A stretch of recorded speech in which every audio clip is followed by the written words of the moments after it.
Hello students. Sorry काही दिवस lectures टाकू नाही शकलो कारण थोडा आजारी होतो. Okay, so what will do now की आपण आपलं जे आहे ते कंटिन्यू करूया. ओके, आत्तापर्यंत आपण काय केलं तर आठवतं आहे? आपण आतापर्यंत स्टॅटिक फ्लुइडचं बघितलं होतं की स्टॅटिक फ्लुइडमध्ये प्रेशर कसा असतो. ओके, विथ डेप्थ प्रेशर कसा चेंज होत जातो. ओके, त्याच्यानंतर आपण आर्किमिडीज प्रिन्सिपल बघितलं तर बॉयन्सी बघितलं तर अजून काय बघितलं तर की जर फ्लुइड असं मूव्ह करत असेल. ओके, ॲक्च्युली फ्लुइड रेस्टमध्ये असतं बट ती सिस्टम मूव्ह करत असेल तर त्याचं हॉरिझॉन्टली प्रेशर कसं चेंज होतात, व्हर्टिकली प्रेशर कसं चेंज होतं. ओके, तर अशा गोष्टी आपण बघितल्या त्या, बरोबर ना. ओके, त्यानंतर एवढ्या गोष्टी आपण बघितल्या तर त्याच्यावर अपथ्रस्ट लागतो. अपथ्रस्ट ही कन्सेप्ट बघितली, ती बॉयन्सी बघितले तर अपथ्रस्टमुळं काय होतं. त्याच्यानंतर आर्किमिडीज प्रिन्सिपल बघितला तर बरोबर. मग फ्लोट करणार का नाही, एखादी बॉडी सिंक करेल की फ्लोट करेल. ओके, बरं किती फ्लोट करणार, किती असिंक होणार. ओके, ह्या गोष्टी आपण सगळ्या बघितल्या त्या, बरोबर. आता आता आपण काय बघणार आहे की फ्लुइड डायनामिक्स. ॲक्च्युली आपल्या सिलेबसमध्ये आता सरफेस टेन्शन स्टार्ट होतं बट सरफेस टेन्शन आपण काय करूया शेवटी करूया. ओके, आता आपण काय बघूया फ्लुइड डायनामिक्स. काय बघूया फ्लुइड डायनामिक्स.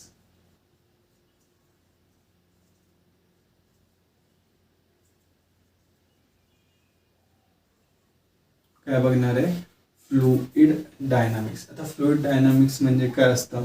आता फ्लुइड काय होतोय आपलं फ्लो होणार. काय होणार फ्लो होणार, समजलं. आता ह्या फ्लो ऑफ लिक्विडसाठी ओके ॲक्च्युली जो फ्लुइड डायनामिक्सचा पार्ट आहे ना हा खूप मोठा आहे. ओके, खूप मोठा आहे. जर जेव्हा तुम्ही इंजिनिअरिंगला जाणार, जी पोरं जाणार आहेत मेकॅनिकल इंजिनिअरिंग करतील और सिव्हिल इंजिनिअरिंग करतील ह्यांच्यासाठी, बाकीसाठी हे शिकवत नाही. ओके, बाकीसाठी त्यांचं शिकवतात. तर जे मेकॅनिकल आणि ह्याच्यामध्ये जाणार आहे सिव्हिलमध्ये त्यांच्यासाठी असणार. ओके, त्याच्यामध्ये हा प्रचंड मोठा आहे. एवढ्याशा पार्टवर तुम्हाला एक एवढ्या मोठ्या बुक्स आहेत. ओके, एवढ्या मोठ्या बुक्स आहेत. ओके, तर फ्लुइड डायनामिक्स जे असतं ना हे कशासाठी आहे, it is for study of motion of fluid असतं. काय असतं study of motion of fluid. Okay, ह्या स्टडीमध्ये आपण जनरली प्रेशर, वेलॉसिटी अशा टर्म्स ज्या असतात ओके ह्या मोजतो. Okay, pressure, velocity, volume. Okay, ही वेलॉसिटी झाली, व्हॉल्यूम, मास ऑफ फ्लुइड किती बाहेर पडला. ओके, अशा गोष्टी जनरली मोजत असतो. ओके, बरं ह्याच्यामध्ये कन्सिडर आत्ता जे आपण कन्सिडर करतोय आत्ता तुमच्या सिलेबसला आपण फ्लुइड कसं बघणार आहे, आयडल फ्लुइड बघणार आहे. कसं बघणार आहे आयडल फ्लुइड. बरं आयडल फ्लुइड काय असतं इनकॉम्प्रेसिबल.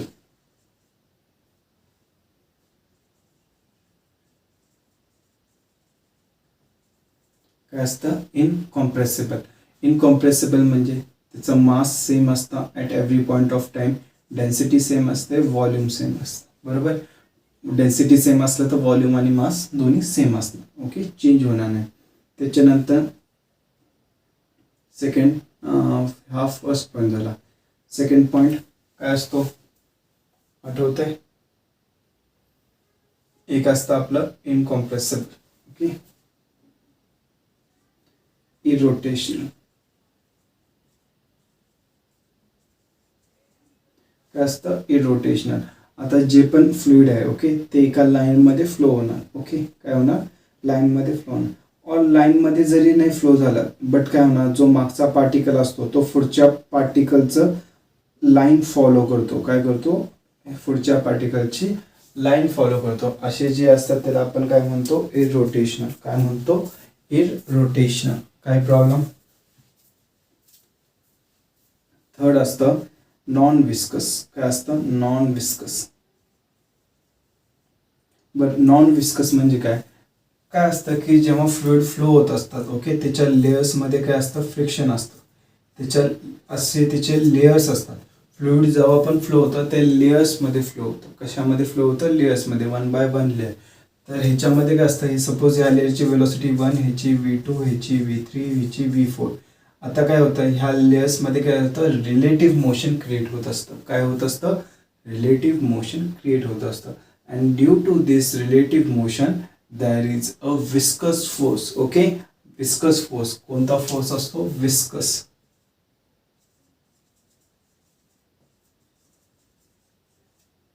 कोणता फोर्स होतो? विस्कस फोर्स प्रोड्यूस होतो.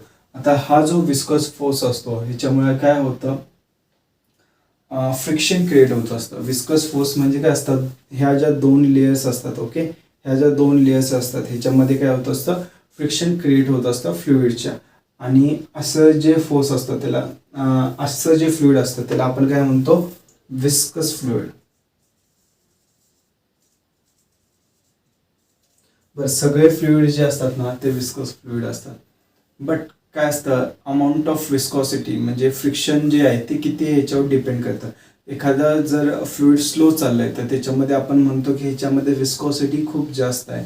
ओके, ह्याच्यामध्ये काय विस्कॉसिटी खूप जास्त आहे. जर एखादा फ्लुइड फास्ट चालला असतं तर ह्याच्यामध्ये विस्कॉसिटी कमी आहे बट असते. बट आपण काय करतो, नॉन विस्कस घेतो. आपण असं कन्सिडर करतो की ह्याच्यामध्ये विस्कॉसिटी नाही आहे. ओके, तर हे 3 पॉईंट आपण याचा आयडल फ्लुइड म्हणून घेतलाय. आणि जो फ्लो होणार आहे, आपला जो फ्लो असणार आहे तो कसा असणार आहे, स्ट्रीमलाईन फ्लो. ॲक्च्युली आपल्याला वेगवेगळे प्रकारचे फ्लो आहेत, आपण ते नंतर बघणार आहे. ओके, तर आपला जो फ्लो असणार आहे तो कसा असणार आहे, स्ट्रीमलाईन फ्लो असणार आहे. कसा असणार आहे, स्ट्रीम.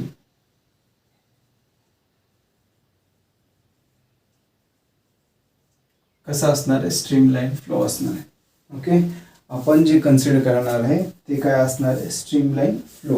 ओके, आता ह्या स्ट्रीमलाईन फ्लोचं एकच लक्षात ठेवा की ॲट एनी पॉईंट, आता जर असे फ्लुइड फ्लो होतोय, काय होतंय, असा फ्लुइड फ्लो होतोय तर ह्या पॉईंटला आणि ह्या पॉईंटला, ओके, आता सपोज ह्या पॉईंटला velocity VA is equal to 10 metre per second आहे आणि VB ह्या पॉईंटला is equal to 12 metre per second आहे. तर सपोज इथं पहिला पार्टिकल आला तर त्याची वेलॉसिटी 10 मीटर पर सेकंडच राहणार. दुसरा आला त्याची वेलॉसिटी पण 10 मीटर पर सेकंड जाणार. तो इथून इथं जातोय तर त्याची वेलॉसिटी वाढणार. ओके, किती होणार, 12 मीटर पर सेकंड होणार. किती होणार, 12 मीटर पर सेकंड होणार. बट त्याची वेलॉसिटी 12 मीटर, दुसरा पार्टिकल आला परत त्याची वेलॉसिटी वाढणार आणि ती किती होणार, 12 मीटर पर सेकंड होणार. बट त्याची वेलॉसिटी 12 मीटर पर सेकंड होणार. ना ती कधी 11 राहणार ना की कधी ती 13 होणार, एक्झॅक्टली 12 होणार. म्हणजे ह्या पॉईंटला जर कधी पण कुठलाही मॉलिक्यूल ऑफ फ्लुइड आला तर त्याची वेलॉसिटी किती असणार, 10 मीटर पर सेकंड. आणि ह्या पॉईंटला आला तर त्याची वेलॉसिटी किती असणार, 12 मीटर पर सेकंड. समजलं? तर हे असतं स्ट्रीमलाईन फ्लो. म्हणजे काय, at any point in space the velocity of the fluid remains constant. काय, at any point in the space. हे काय, स्पेसचे पॉईंट आहेत. या फ्लुइडचा जो स्पेस आहे त्याचे पॉईंट आहेत, बरोबर. At any point in the space the velocity of the fluid remains constant. ह्या पॉईंटला ह्याची वेलॉसिटी कॉन्स्टंटच असणार. ओके, नंतर चेंज होऊ शकते. आता इथून इथं गेले ह्याची वेलॉसिटी चेंज झाली, बरोबर, बट ह्या पॉईंटला सेमच असणार. ओके, तर हे मेन असतं. बस स्ट्रीमलाईन फ्लोमध्ये कुठलेही 2 लेयर्स जे असतात ते इंटरसेक्ट करत नाहीत एकमेकांना. काय करत नाहीत, इंटरसेक्ट करत नाहीत. At any point of time the 2 layers of the fluid do not intersect with each other. काय असतं, do not intersect with each other. हे काहीसं आपलं जे इलेक्ट्रिक फ्लक्स ज्या आपण बघितलं तर इलेक्ट्रिक फ्लक्स लाईन्स कशा असतात त्याच्यासारखं आहे. ओके, तिथं पण काय असतं की electric flux line do not intersect with each other असं आपण कन्सिडर केलेलं असतं. ॲक्च्युली होत असतं बट आपण इथं कन्सिडर करतोय. समजलं? तर ह्या सगळ्या ज्या कंडिशन असतात त्या आपण पाळत असतोय. चला आता आपण मेन टॉपिकवर येऊया. हे काय होतं की कंडिशन्स होत्या की हे धरूनच आपण चाललोय. ओके, ॲक्च्युली ह्याच्यात खूप कॉम्प्लिकेशन्स असतात. खरं काय, सगळे कॉम्प्लिकेशन्स तुम्ही आत्ताच सॉल्व्ह केले तर इंजिनिअरिंगमध्ये काय करणार तुम्ही, असं होतं ना. तेव्हा इंजिनिअरिंगमध्ये काय करणार, बरोबर. चलो, आता आपण बघूया इक्वेशन ऑफ कंटिन्युटी.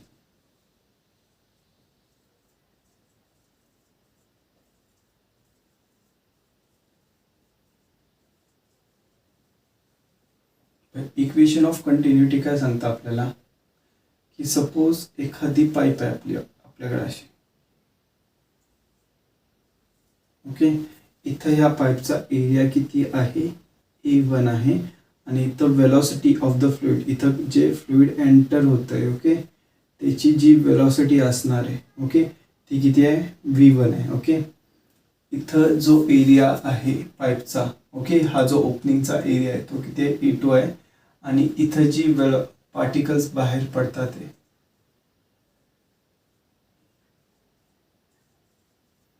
त्यांची वेलॉसिटी किती आहे, V2 आहे. किती आहे, V2 आहे. तर इक्वेशन ऑफ कंटिन्युटी ही कशावर बेस आहे की आपण जेवढं अमाऊंट ऑफ, ओके, जेवढं अमाऊंट ऑफ फ्लुइड आत टाकतो तेवढंच अमाऊंट ऑफ फ्लुइड बाहेर पडणार. ओके. जेवढं आता सपोज तुम्ही इथं 1 लिटर ऑफ फ्लुइड काय केलं, एका सेकंदात आत टाकलं, तर इथं पण 1 लिटर ऑफ फ्लुइड बाहेर पडणार एका सेकंदात. समजलं. दॅट इज बर. इथं मला एक सांगा, सपोज डेल्टा टी टाइम नंतर काय, आफ्टर डेल्टा टी टाइम, म्हणजे सपोज मी स्टार्ट केलं आणि डेल्टा टी टाइम नंतर हे जे फ्लुइड आहे आत आलं, काय झालं, आत आलं. समजलं. हे जे फ्लुइड आहे ते आत आलं, तर व्हॉल्यूम ऑफ फ्लुइड मी काय म्हणू शकतो, एवढं व्हॉल्यूम आत आलंय, बरोबर. तर हे व्हॉल्यूम काढण्यासाठी आपण काय करणार आहे ते सांगतो. आता मला सांगा, ही जे लेंथ असणार ही काय असणार, डेल्टा एक्स असणार, बरोबर. काय असणार, डेल्टा एक्स, बरोबर. बर. आणि वेलॉसिटी काय होती आपली, V1 आहे. काय आहे, वेलॉसिटी V1. आपल्याला माहिती आहे की velocity V1 is equal to delta x1. ह्याला आपण x1 म्हणूया अपॉन डेल्टा टी. तर आपण असं म्हणू शकतो, delta x1 is equal to V1 into delta T, बरोबर. काय, V1 into delta T, where V1 is velocity of fluid at this point, हे फर्स्ट पॉइंटला. ओके. त्याच्यानंतर आपण काय घेऊया, व्हॉल्यूम ऑफ फ्लुइड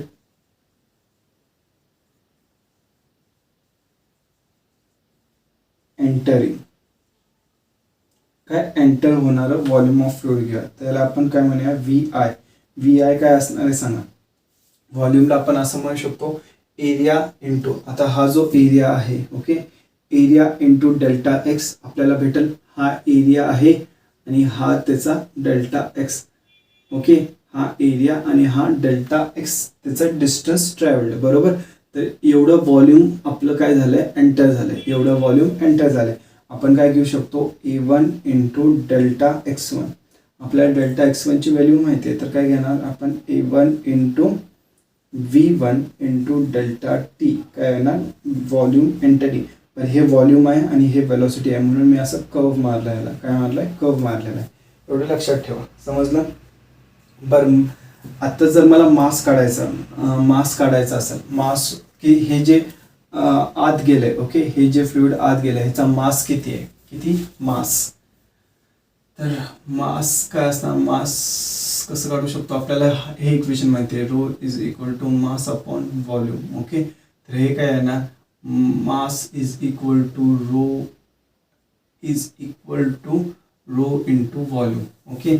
आपल्याला माहिती आहे की एखादा फ्लुइड असणार, ते सेम फ्लुइड इकडे असणार, तर त्याचं जे डेन्सिटी आहे ती किती आहे, रो आहे. तर मास of fluid entering,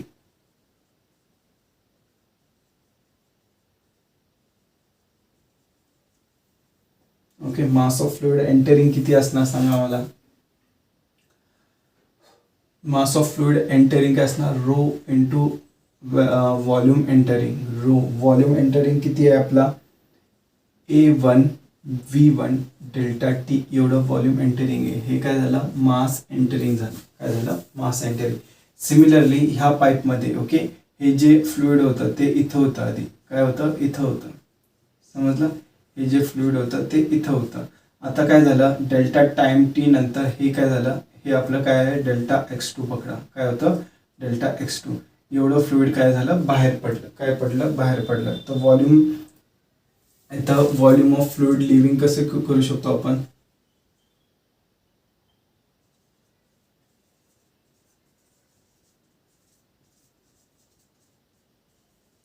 volume of fluid leaving is equal to A2 into V2 delta T. काय लिहू शकतो? A2 into V2 delta T. Same असंच लिहायचं, A2 into V2 delta T. Okay, इथं वेलॉसिटी काय V2 आणि इथं एरिया काय A2. समजलं? बरं, मग इथं मास ऑफ फ्लुइड काय असणार?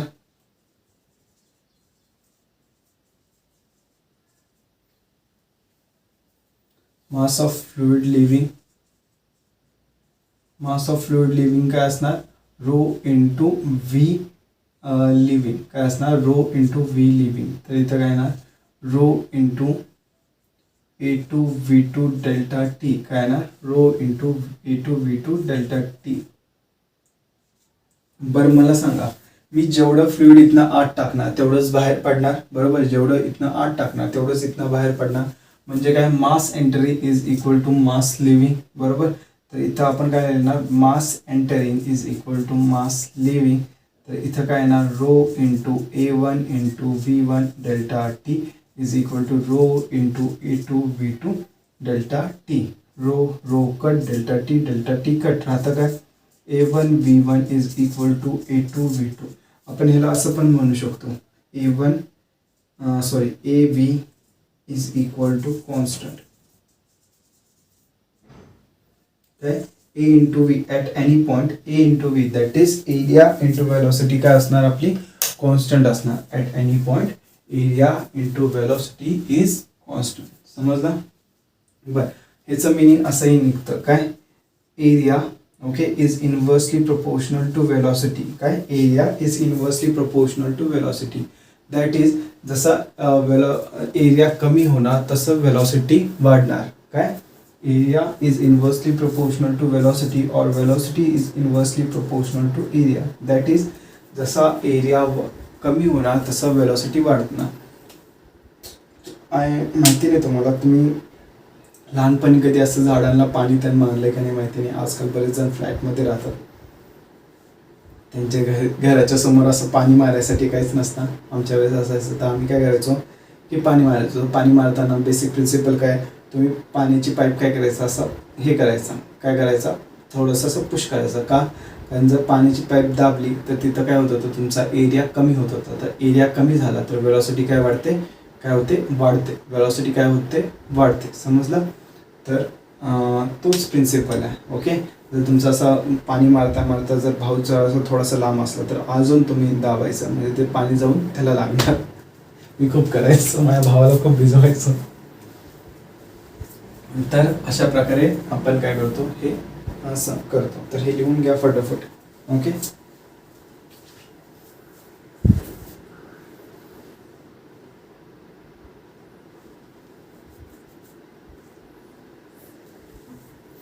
रफ करूया. याच्यानंतर खूप इम्पॉर्टंट आपल्याला एक टॉपिक करायचं आहे.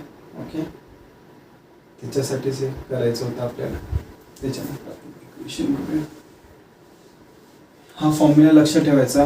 A1 V1 is equal to A2 V2 और A into V that is area into velocity remains constant. जर एरिया वाढला तर वेलॉसिटी कमी होणार आणि जर एरिया कमी झाला तर वेलॉसिटी जास्त होणार. ओके, चलो. ह्याच्यानंतर आपण बघणार आहे बर्नौलीज थेरम. हे सगळ्यात इम्पॉर्टंट आहे.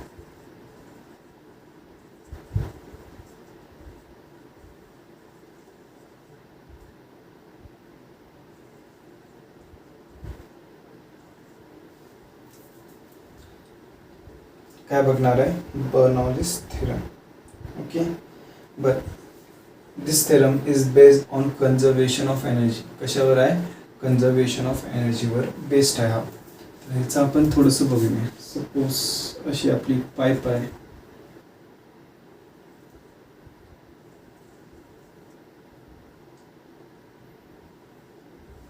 आणि हे आपलं ग्राउंड लेवल आहे. हा जो पॉइंट आहे it is at distance H1 from the ground. आणि हा जो पॉइंट आहे हा किती आहे? हा distance H2 from the ground. परत तेच बघणार आहे. काय? ॲट टाइम डेल्टा टी काय होतं आपल्या? In time delta T some amount of water काय होतं? एंटर होते. सेम टाइमला सम अमाऊंट ऑफ वॉटर काय होतं आहे आपल्या इथनं लिव्ह होत आहे. ओके, काय होत आहे, लिव्ह होत आहे. ओके, बरं इथं जो एरिया आहे तो किती आहे, A1 आहे. इथं ह्याची जी वेलॉसिटी आहे, काय वेलॉसिटी किती आहे, V1 आहे. सिमिलरली इथं एरिया A2 आहे, इथं वेलॉसिटी काय आहे, V2 आहे. काय आहे, V2 आहे. बरोबर. बरं इथं जे प्रेशर असणार, ओके, ह्या पाईपमध्ये एंटरिंगचं. बरं ही काय आपण एक सेक्शन ऑफ पाईप घेतलं, म्हणजे असं तुकडा घेतलेला आहे. काय घेतला आहे, तुकडा घेतलेला आहे. ओके, ही पाईप असं नाही की हा एक एंड आणि तो एक एंड. आपण काय केलं, ही टोटल पाईप होती, त्याच्यामधला कुठल्यातरी तुकड्यावर आपण अभ्यास करतो. तर इथं जे प्रेशर असणार आहे, काय असणार आहे, P1 असणार आहे. काय असणार, P1. पण हे प्रेशर कसं असणार आहे, आतल्या बाजूला. कशा बाजूला, आतल्या बाजूला. इथं जे प्रेशर असणार आहे ते P2 असणार आहे आणि ह्याचं डायरेक्शन असं आतल्या बाजूला. ओके, बरं ह्याचं प्रेशर कसं आहे, ह्या बाजूला आणि ह्याचं आतल्या बाजूला. दोन्ही अपोजिट डायरेक्शनला असतील. काय असतील, दोन्ही अपोजिट डायरेक्शनला असतील. समजलं. बरं तुम्ही म्हणणार सर हे फ्लुइड फ्लो होतंय पुढे, तर पुढंच प्रेशर असणार. ॲक्च्युली काय होतंय, ह्याच्या जी पुढची लेअर आहे, ओके, ती ह्याला मागं प्रेशर लावते. काय लावत असते, इक्वल अँड अपोजिट मागं फोर्स लागत असतो, त्याच्यामुळं मागं प्रेशर लागत असतो. आपल्याला हे पण माहिती आहे की फोर्स जर काढायचा असेल, force due to this pressure, तो force due to this pressure काय असणार, P1. इथं जो फोर्स आहे तो काय असणार, F1 into P1 into A1. Okay, आणि इथे जो फोर्स असणार तो काय असणार, F2 is equal to P2 into A2. काय असणार आहे, F2 is equal to P2 into A2. समजलं, काही प्रॉब्लेम. ओके, बरं हा जो फोर्स लावला ह्याच्यामुळे काय झालं, काही अमाऊंट ऑफ लिक्विड काय, हे जे फ्लुइड आलं, ओके, ते आत आलं. काय आलं, फ्लुइड काय झालं, आत आलं. हे जे फ्लुइड आहे ते काय झालं, आत आलं. ओके, आणि हे किती डिस्टन्स यानं ट्रॅव्हल केला. ओके, सपोज ह्याची वेलॉसिटी मी इथं लिहितो V1 आणि ह्यानं डिस्टन्स ट्रॅव्हल केला डेल्टा x1. किती केला, डेल्टा x1. एवढं आत आलं. किती, एवढं आत आलं. बरोबर. Same in delta time t. इथलं जे फ्लुइड होतं, ओके ओके, इथलं जे फ्लुइड होतं ते काय गेलं, बाहेर गेलं. तर हे किती होतं आपलं, डेल्टा x2. काय झालं, डेल्टा x2. एवढं फ्लुइड काय झालं, बाहेर गेलं. आपल्या एवढ्या पार्टचं जे फ्लुइड आहे ते बाहेर गेलं. समजलं, काही प्रॉब्लेम. बरं आता मला काय काढायचं आहे, वर्क डन काढायचं आहे due to pressure force. Okay, या प्रेशरचा जो फोर्स आहे F1 आणि F2 ह्यांच्यामुळे वर्क किती झालं आहे हे बघायचं मला. ओके, तर मी काय काढणार आहे, work done due to pressure force.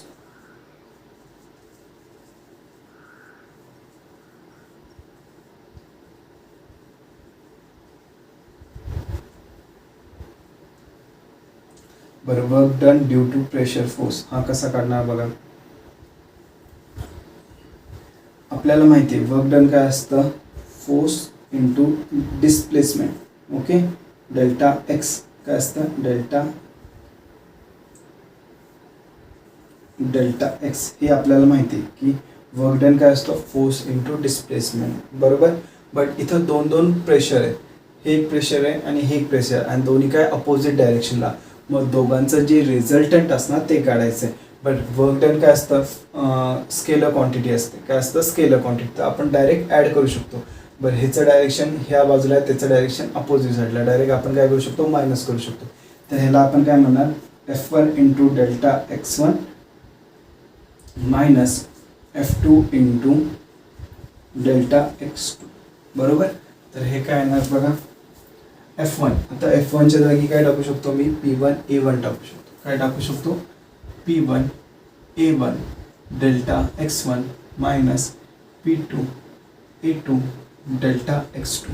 Okay, बरं आपल्याला हे माहिती आहे की वेलॉसिटी हे काय झालं, work done due to pressure. काय झालं, work done due to pressure. आपल्याला हे माहिती आहे की वेलॉसिटी काय असते, delta x upon delta t.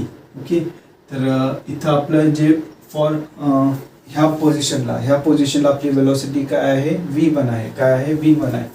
तर इथं काय येणार, delta x1 is equal to V1 into delta t. आणि delta x2 is equal to V2 into delta T.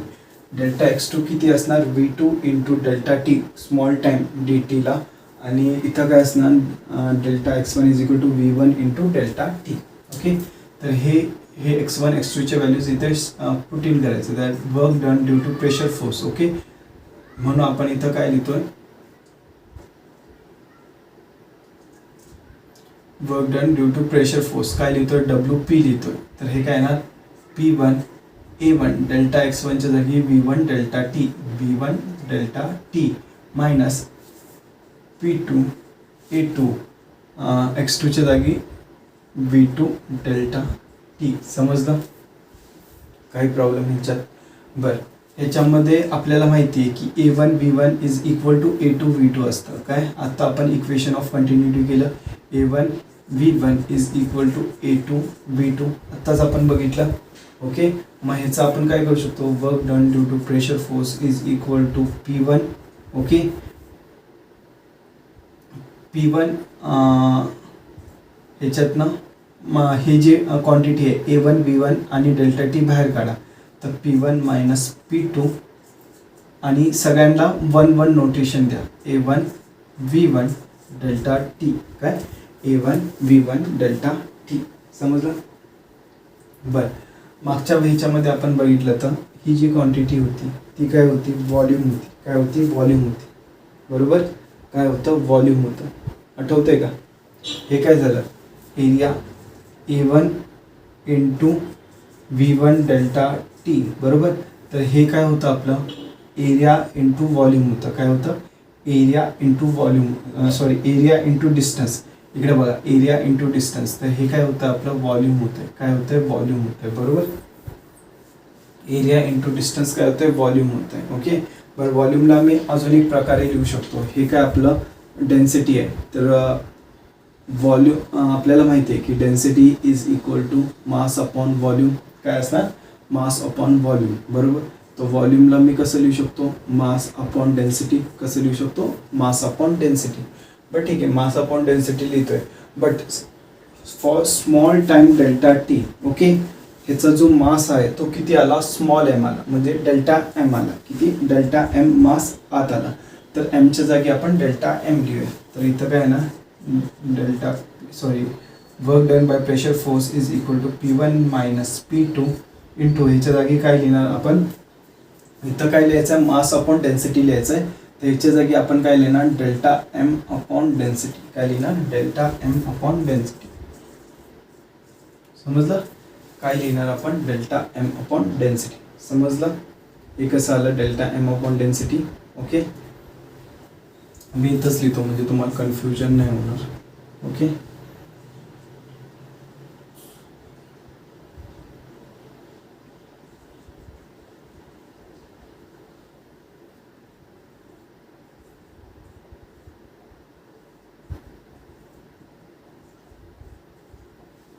Okay, आणि हे काय, V volume is equal to A1 V1 delta T. हे असतं व्हॉल्यूम एंटरिंग. ओके, या दोन इक्वेशनमुळे ते येतं. ओके, काय प्रॉब्लेम, तर हे work done due to pressure force झालं. ओके, ते एवढं लिहून घ्या. आपल्याला अजून work done due to gravitational force काढायचं आहे. ओके, चला.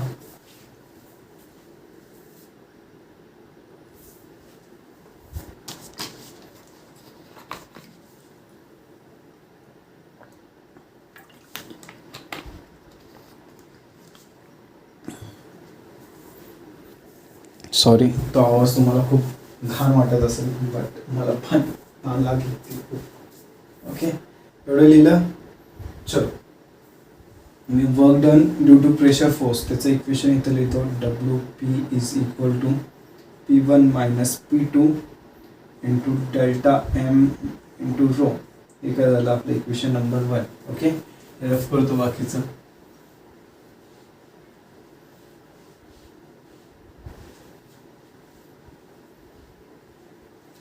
आता आपल्याला काय करायचं आहे, हे जे वॉटर आहे हे कसं बघा, एखाद्या पाईपमधून जात आहे. बरोबर, आणि इथं पाईपची हाईट आहे H1, इथं काय हाईट H2. मग ह्याचं काय, it is working against gravitational force, बरोबर. It is working against gravitational, वरती जाते म्हणजे अगेन्स्ट ग्रॅव्हिटेशनल फोर्स वर्क होतं ह्याचं. मग ह्याच्यामध्ये काय होतंय की work done is store in the form of potential energy. काय होतंय, work done is store in the form of potential energy, बरोबर. मग इथं work done due to gravitational force किती येतोय, सेकंड पॉईंट हा आहे. त्याच्यानंतर वर्क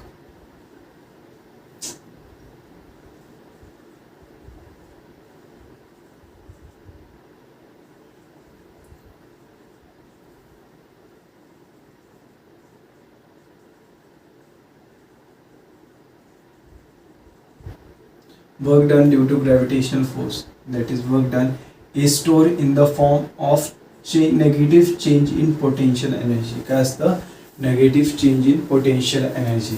बरं, negative change in potential energy म्हणजे आपण चेंज इन पोटेन्शियल एनर्जी काय करतो, U F minus U I, बरोबर.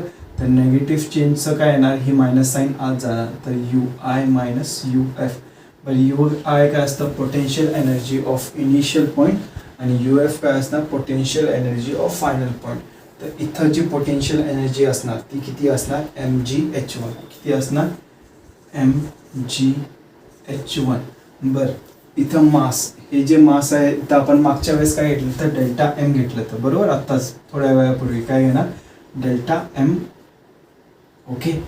मायनस इथं पण काय येणार, delta M G H two. बरं, इथं M1 M2 का घेत आहे, मी तुम्हाला मागच सांगितलं तर इक्वेशन ऑफ कंटिन्युटीमध्ये जेवढं मास आत जातो तेवढाच मास बाहेर येतो, बरोबर. हे काय झालं, work done due to gravitational force, बरोबर. काही प्रॉब्लेम. बरं, आता हे जे वर्क डन झालं आहे, ओके, ह्याच्यावर आपण वर्क केलं आहे, ओके. ह्याच्यामुळं काहीतरी चेंज होणार, ओके, काहीतरी चेंज होणार. या फ्लुइडमध्ये काय चेंज होतं, त्यांची कायनेटिक एनर्जी चेंज होते. हे जे वर्क डन होतं आहे, work done due to pressure force आणि work done due to gravitational force is converted into kinetic energy, is converted into change in kinetic energy. काय असतं, is converted into change in kinetic energy. आता change in kinetic energy कसं काढायचं बघा. Change in kinetic energy, change in kinetic energy कसं काढणार आपण, kinetic energy of final system minus kinetic energy of initial system, बरोबर. काही प्रॉब्लेम ह्याच्यात. मग कायनेटिक एनर्जीचा आपण फॉर्म्युला काय असतो, half M V square. Kinetic एनर्जीचा फॉर्म्युला काय आहे, half M V square. But एमच्या जागी आपण काय घेतो, डेल्टा एम. तर काय येणार, हाफ डेल्टा एम व्ही. फायनलचं काय येणार, V two square minus half delta M into V1 square, okay. तर ही काय झाली, change in kinetic energy, okay. तर हे सगळे जे इक्वेशन आहेत, हे इक्वेशन नंबर आपलं 2 झालं, हे झालं 3 आणि हे फर्स्ट. ह्या कॉम्बिनेशन करूया, ओके. ह्याचं तर फॉर्म इक्वेशन 1, 2 and 3, ओके. तर work done by pressure force plus work done by gravitational force is equal to change in kinetic energy. तर work done by pressure force आपण काय लिहिणार, P1 minus P2 into delta M rho, बरोबर. Delta M upon rho, P1 minus P2 delta M upon rho. Work done due to gravitational force काय येणार आहे, plus delta M जी, okay. ह्याच्यातनं काय येणार, डेल्टा एम जी कॉमन काढा, काय राहतं, H1 मायनस H2 एवढं राहतं. ह्याच्यामधून कॉमन काढलं, डेल्टा एम जी कॉमन काढलं तर काय येतं, delta M G H1 minus H2, delta M G H1 minus H2, okay, is equal to change in kinetic energy. ह्याच्यामधून पण काय करा, delta M common, half delta M common काढा, तर काय येतं, half delta M V2 square minus V1 square एवढं राहतं, बरोबर. काही प्रॉब्लेम ह्याच्यात. बरं, प्रत्येकमध्ये डेल्टा एम आहे, डेल्टा एम कॉमन राहतो, ओके. तो कट होतो. आता काय करा, पूर्ण इक्वेशनला रोनं मल्टिप्लाय करा. काय करा, पूर्ण इक्वेशनला रोनं मल्टिप्लाय करा. समजलं, हे रफ करतो मी. ही साईडचं आता काही काम नाही आपल्याकडं. बरं, पॉज करून हे डायग्राम ते नीट काढून घ्या, ओके. थोडंसं मागं जावा आणि पॉज करून हे डायग्राम ते नीट काढून घ्या, ओके. चलो आता आपण काय होणार सांगतो बघा. आता मी काय करणार, टोटल इक्वेशनला रोनं मल्टिप्लाय करतं. तर इथं जेव्हा ह्या टर्मला रोनं मल्टिप्लाय केलं तर काय होतं, हा खालचा डिनॉमिनेटरचा रो आणि इथं मल्टिप्लाय करणारा रो काय होतो, कट होतो. बरोबर. तर काय राहतं, P1 मायनस P2 राहतं. काय राहतं, P1 मायनस P2. आता इथं जर मल्टिप्लाय केलं तर इथं काय कट होण्यासारखं नाही, तर इथं रो येणार. ओके. प्लस रो जी H1 मायनस H2. बरोबर. आता इथं पण काही कट होण्यासारखं नाही, तर काय राहतं, is equal to half rho V2 square minus V1 square. Okay. आता काय करायचं, ज्या 1च्या टर्म आहेत ते ह्या साईडला ठेवा, 2च्या टर्म्स त्या साईडला टाका. तर काय येतं बघा, P1 प्लस हे ब्रॅकेट ओपन केल्यावर रो जी H1 राहतं, रो जी H1. बरोबर. आणि इथं हाफ रो V1 स्क्वेअर आहे तो इकडे घेऊन यायचा. मग इकडे आल्यावर काय होणार, प्लस होणार. तर plus half rho V1 square is equal to, इथं मायनस P2 आहे, त्या बाजूला गेल्यावर काय येणार, प्लस P2 येणार. बरोबर. प्लस इथं बघा रो जी मायनस H2 आहे, तर ह्या बाजूला गेल्यावर प्लस H2 येणार. तर रो जी H2 आणि हे आहे तसंच हाफ रो जी स्क्वेअर, काय half rho V2 square. Okay. तर जर तुम्ही नीट बघितला, इकडच्या टर्म्स 1 मधल्या आहेत आणि इकडच्या टर्म्स 2 मधल्या आहेत. ओके. हे इक्वेशन असंच झालं आपलं, A1 V1 is equal to A2 V2 ह्या टाईपचंच झालं. म्हणजे ह्या बाजूला 1च्या टर्म्स आहेत, ह्या बाजूला 2च्या टर्म्स आहेत. बरोबर. मग आपण काय म्हटलं आता, A into V is equal to constant. बरोबर. तर इथं पण तेच म्हणू शकतो आपण, काय P plus rho G H plus half rho V square is equal to constant. काय असतं, half rho V square is equal to constant. ही जी टर्म आहे ती काय असते, कॉन्स्टंट असते. काय असते, कॉन्स्टंट असते. आता ह्याच्यामध्ये व्हॅरी काय होतंय बघा. ओके. जसं तुम्ही प्रेशर वाढवणार, ओके, तुमची जी वेलॉसिटी आहे ती काय होणार, कमी होणार. ओके. इथं काय, pressure is inversely proportional to velocity. काय आहे, it is inversely proportional to velocity. तुम्ही जर प्रेशर वाढवलं तुमची वेलॉसिटी कमी होणार. काय होणार, तुमची वेलॉसिटी कमी होणार. आणि जर तुम्ही वेलॉसिटी वाढवली तर तुमचं प्रेशर कमी होणार. काय होणार, तुमचं प्रेशर कमी होणार. कळलं, हे लिहून घ्या. ह्याच्यावरचे आपण थोडे प्रॅक्टिकल जे आहेत ते तुम्हाला सांगतो मी. ओके. कुठं कुठे हे यूज होतं. ह्याला आपण बर्नॉलिस इक्वेशन म्हणतो, ऑफ बर्नॉलिस थेरम म्हणतो. ओके. हे इक्वेशन पार्ट पाहिजे, P plus rho G H plus half rho V square is equal to constant. Okay. लिहिलं, हे रफ करतो.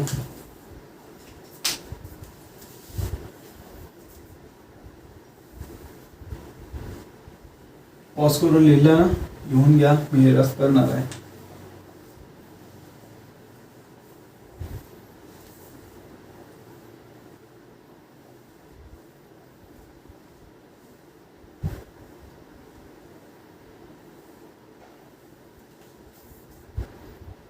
इक्वेशन काय आलं आपलं, P plus rho G H plus half rho V square is equal to constant. Okay. जर तुम्ही नीट बघितलं, ओके, इच टर्म, ओके, ह्याच्यातल्या तिन्ही टर्म्स वेगवेगळ्या एनर्जी स्पेसिफाय करतात. काय करतात, वेगवेगळ्या एनर्जी स्पेसिफाय करतात. ही टर्म जी आहे रो जी एच, MgH ऐकलंय म्हणजे काय असतं, potential energy. Rho G H पण इथं काय असते, पोटेन्शियल एनर्जी. बट ही जी टर्म असते ही काय असते, potential energy per unit volume. काय असते, potential energy per unit volume. इथं बघा MgH डिवायडेड बाय मी V केलं. काय केलं, V केलं. M बाय V काय असतं आपल्याला माहिती आहे, rho is equal to M by V. बरोबर. तर M बाय V च्या जागी मी काय टाकू शकतो, रो जी एच. तर हे काय झालं बघा, potential energy per unit volume. V काय आहे, व्हॉल्यूम. तर ही जी टर्म आहे ही काय आहे, potential energy per unit volume. बरं, कधी कधी परीक्षेत काय होतं ते सांगतात, take out the potential energy per unit volume, okay, और पोटेन्शियल एनर्जी. तर ह्या इक्वेशनचा यूज करायचा. तर हे काय झालं, potential energy per unit volume देतं तुम्हाला. आता ही जी सेकंड टर्म आहे, half rho V square, okay, आपल्याला माहिती की कायनेटिक एनर्जी काय असते, half M V square.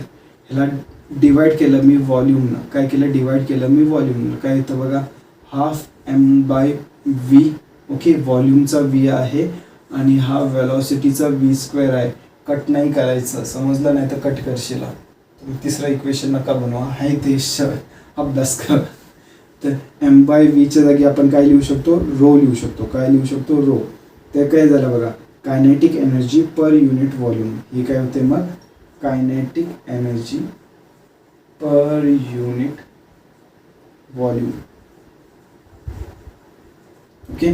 Similarly हे जे पी आहे, ओके, प्रेशर, ते पण काय असतं, pressure energy per unit volume. Similarly हे जे पी असतं ते पण काय असतं, प्रेशर एनर्जी. काय असतं, प्रेशर एनर्जी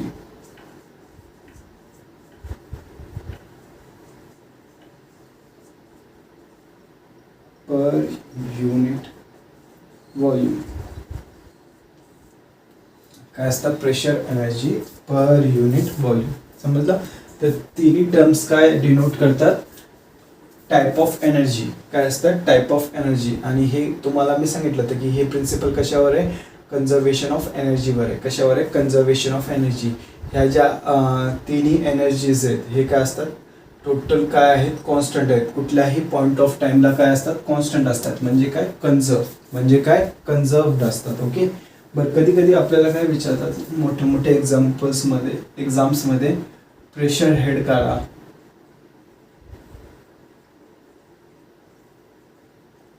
और पोटेंशियल हेड.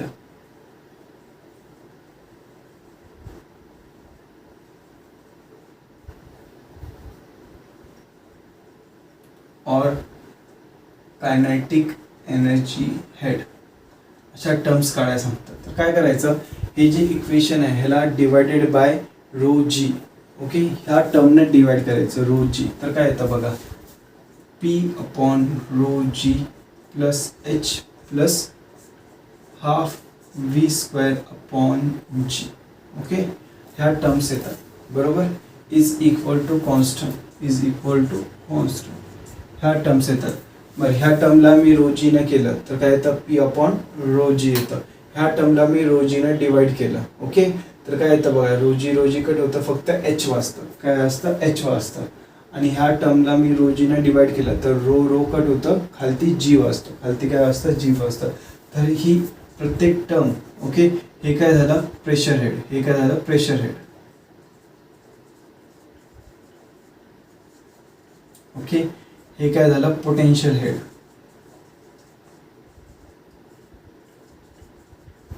आणि हे काय झालं आपलं, कायनेटिक एनर्जी हेड. समजलं, कायनेटिक एनर्जी हेड. तर हे पण लिहून घ्या तुमच्या ह्याच्यात नोट्समध्ये. समजलं, हे काय झालं, kinetic energy head. I hope तुम्हाला हे समजलं असणार, ओके. काही प्रॉब्लेम इथपर्यंत,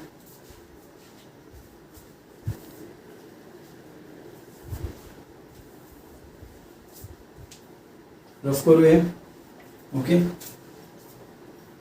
चल रफ करतो मी.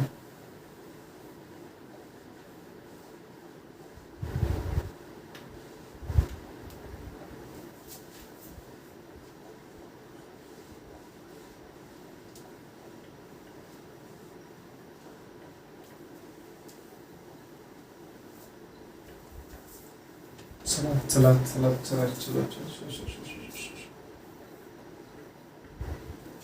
बरं, ह्याचं तुम्हाला एक्झाम्पल सांगायचे होते, बरोबर. आपलं काय होतं, P plus rho G H plus half rho V square is equal to constant.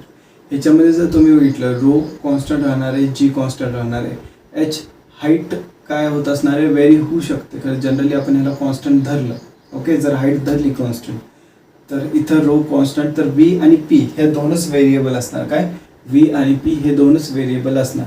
आपलं एच व्हेरी होत नाही, आपण एचला आपण कॉन्स्टंट करूया. तर काय होतं की P is inversely proportional to V येतं.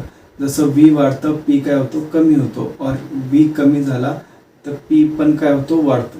ओके, ह्याचं ब्युटिफुल एक्झाम्पल तुम्हाला सांगतात की रेल्वे ट्रॅकच्या जवळ नका थांबू. काय, रेल्वे ट्रॅकच्या जवळ नका थांबू, जरा लांब थांबा. का, कारण त्याचं डेंजरस रिझन सांगतो. काय होत असते, रेल्वे ट्रॅकच्या जर तुम्ही जवळ थांबला तर तिथनं जे रेल्वे असते ती काय होते फास्ट मूव्ह होते. काय होते, फास्ट मूव्ह होत असते. बरोबर, फास्ट मूव्ह होताना काय करते, ती आपल्या आजूबाजूची एअर असते त्याला पण काय करते फास्टली मूव्ह करून घेऊन जाते. काय होते, फास्टली मूव्ह करून घेऊन जाते. बट आता जो समोर पॉईंट आहे, ओके, तिथं वेलॉसिटी काय मॅक्झिमम आहे, काय आहे जास्त आहे. मग तिथं प्रेशर काय असणार कमी. बरोबर, वेलॉसिटी जास्त असल्यावर प्रेशर कमी असतं आपलं. बरोबर, वेलॉसिटी इन्क्रीजेस, प्रेशर काय होतं डिक्रीजेस होतं. बरोबर, प्रेशर डिक्रीजेस होतं म्हणजे तुमचा पुढचा प्रेशर कमी झाला आहे. बरोबर, बट मागच्या बाजूला एअर काय आहे स्लो आहे. ओके, एअर काय आहे स्लो आहे, तर तिथं काय वेलॉसिटी कमी आहे तर प्रेशर काय जास्त आहे.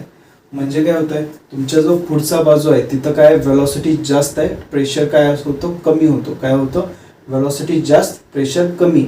मागच्या बाजूला वेलॉसिटी काय आहे स्लो आहे तर प्रेशर जास्त, म्हणजे मागच्या बाजूला प्रेशर जास्त पुढच्या बाजूला प्रेशर कमी. मग तुम्ही काय असं पुढे ढकलल्या जातं. काय होतं, पुढे ढकलल्या जातं. का, पुढं प्रेशर कमी आहे मागच्या बाजूला प्रेशर जास्त आहे, तुमचं काय होतं आहे मग असं पुढे ढकलल्या जातं. म्हणून तुम्हाला कधी पण रेल्वे प्लॅटफॉर्मच्या लांब राहायला सांगतात. काय राहतात, लांब राहायला सांगतात. ओके, बरं, आपलं जे प्लेन उडतं, ओके, प्लेन उडतं त्याच्यामध्ये पण बर्नॉलिस प्रिन्सिपल यूज करतो आपण. काय करतो, बर्नॉलिस प्रिन्सिपल यूज करतो. आता ह्याचा आपण एरोडायनामिक शेप, विंग्स जे असतात त्याचा असा शेप करतो. आता ह्याच्यामुळं काय होतं बघा, ह्याच्यामुळं काय होतं, इथं जे काय येतं एअर येते, इथं काय येतं फ्लुइड. फ्लुइड म्हणजे काय झालं एअर. मी तुम्हाला सांगितलं तर फ्लुइड नुसतं आपण लिक्विड्सला नाही पकडायचं, एअर पण काय असतं आपलं फ्लुइड असतं. आता ह्याच्यामध्ये काय होतं, अशा शेपमुळं मॅक्झिमम अमाऊंट ऑफ जे फ्लुइड आहे ते काय होतं असं खालतून फ्लो करायला बघतं. ओके, खालतून फ्लो करायला बघतं आणि इथं काय होतं प्रेशर जास्त येतं, इथं काय होतं प्रेशर वाढतं. सॉरी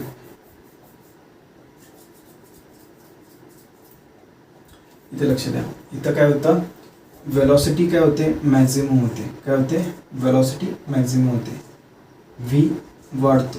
ओके, आणि तसंच इथनं पण थोडंसं फ्लुइड फ्लो होतं. काय होतं, फ्लुइड आपलं फ्लो होतं. कळालं. बरं, इथनं जे सॉरी हे असं नाही, ही जे वेलॉसिटी जात असते आपले, हे जे पार्टिकल्स जास्त असतात ओके, ते खूप जास्त वेलॉसिटीनं जातात आणि हे जे खालचे वेलॉसिटीनं असतात हे कमी वेलॉसिटीनं जातात. इथं कमी वेलॉसिटी म्हणजे काय असतं प्रेशर जास्त, आणि इथं जे वेलॉसिटी जास्त तर इथं काय असतं प्रेशर कमी. काय, प्रेशर कमी. हे जे खालचे पार्टिकल्स आहेत, हे खालचे फ्लुइडचे पार्टिकल्स आहेत, हे काय होतात कमी वेलॉसिटीनं जातात. काय होतात, कमी वेलॉसिटीनं जातात. मग इथं काय होतं प्रेशर जास्त होतं. काय होतं, प्रेशर जास्त होतं. ओके, वेलॉसिटी इन्व्हर्सली प्रोपोर्शनल आहे ना, वेलॉसिटी कमी प्रेशर जास्त. आणि इथले जे पार्टिकल्स आहेत हे एकदम जोरात जातात, एकदम जोरात खालतून हळू जातात, वरनं एकदम जोरात जातात, एकदम जोरात खालना एकदम हळू. पण खालना एकदम हळू तर प्रेशर जास्त आणि वरनं एकदम स्पीडमध्ये तर प्रेशर कमी. बरोबर. बरं, इथनं बघा प्रेशर जास्त असला म्हणजे प्रेशर जास्त असला म्हणजे काय होणार, इथनं वरती प्रेशर लागणार, इथं प्रेशर कमी म्हणजे खालचा प्रेशर कमी लागणार. बरोबर. ह्याच्यामुळं काय होतं, आता सपोज हे विंग आहे त्याचं ओके, प्रेशर खालती जास्त आहे तर हे काय होतं ह्याला वरती लिफ्ट करतं. काय करतं, लिफ्ट करतं. का, प्रेशर जास्त आहे म्हणून काय होतं लिफ्ट होतं. काय होतं, लिफ्ट होतं. म्हणून आपलं प्लेन काय होतं हवेत उडतं. अजून एक, तुम्ही असे शेड असणार तुमचं, असं तुम्ही पत्रा लावलेला असणार ओके, तर तुमचा पत्रा उडतो. का उडतो हे सांगतो तुम्हाला. जरी ते घर बंद असलं तुमचं ओके, हे जे घर आहे तुमचं क्लोज असलं तरी तुमचा पत्रा उडतो. का उडतो तुम्हाला हे सांगतो. या बर्नॉलिस प्रिन्सिपलचाच रोल आहे तिथं. काय होतं बघा, एअर जोरजोरात चालू असते. बरोबर, एअर जोरजोरात चालू असते तर हे आपला पत्रा आहे, हा आपला असा पत्रा आहे ओके, ह्याच्यावरनं एअर अशी जोरजोरात चालू आहे तर म्हणजे काय फ्लुइड खूप जोरात चालू आहे ओके. आणि ह्याच्या आतली एअर ही काय आहे खूप हळूहळू स्टेबली काय होते, अशी मूव होते, अशी अशी अशी जी मूव होत असते. ओके, स्नेक डान्स करत असते. ओके, तर मूव होत असते. तर इथं वेलॉसिटी काय असते, कमी असते. तर इथं प्रेशर काय असणार, जास्त असणार. इथं एकदम स्पीडनं जाते, आपले जे फ्लुइड आहे ते स्पीडनं जातं. इथं वेलॉसिटी काय असतं, जास्त असतं. तर प्रेशर काय असणार, कमी असणार. इथं प्रेशर कमी, खालती प्रेशर जास्त. तर खालती प्रेशर जास्त झाला तर काय होणार, ते प्रेशर काय करणार, ह्याला पुश करणार वरती. काय करणार, पुश करणार वरती. म्हणून आपला जो पत्रा आहे तो उडून जातो. काय होतो, उडून जातो. समजलं. तर हे बर्नौलीज प्रिन्सिपलचे सम ऑफ दी एक्झाम्पल्स आहेत. काय, थोडे एक्झाम्पल्स आहेत. ओके, टेक्स्टबुकमध्ये पण दिलेले आहेत, बघून घ्या कसं कसं काय काय आहेत. ओके, सो आपण काय करूया, हे लेक्चर इथंच थांबूया. ह्याच्यानंतर बर्नौलीज प्रिन्सिपलचे 2 मोठे एक्झाम्पल्स आहेत. एक आहे वेंचुरीमीटर आणि एक आहे स्पीड ऑफ फ्लक्स. ओके, तर हे आपण नेक्स्ट लेक्चरला बघूया. त्यांचे ह्या जे एक्झाम्पल्स घेतल्यात ह्याच्यामध्ये काय होतं आहे की एक्सप्लेनेशन आहे, नुसतं काय आहे, एक्सप्लेनेशन आहे, बाकी काही नाही आहे. म्हणून मी नुसतं एक्सप्लेनेशन दिलं. नेक्स्ट जे एक्झाम्पल आहे ते न्यूमेरिकलला पण आपल्याला उपयोगी आहे. तर त्याचं थोडंसं डेरिव्हेशन आहे आणि ते काढायला खूप टाईम लागेल. सो आज आपण इथंच थांबूया. ओके, चलो बाय.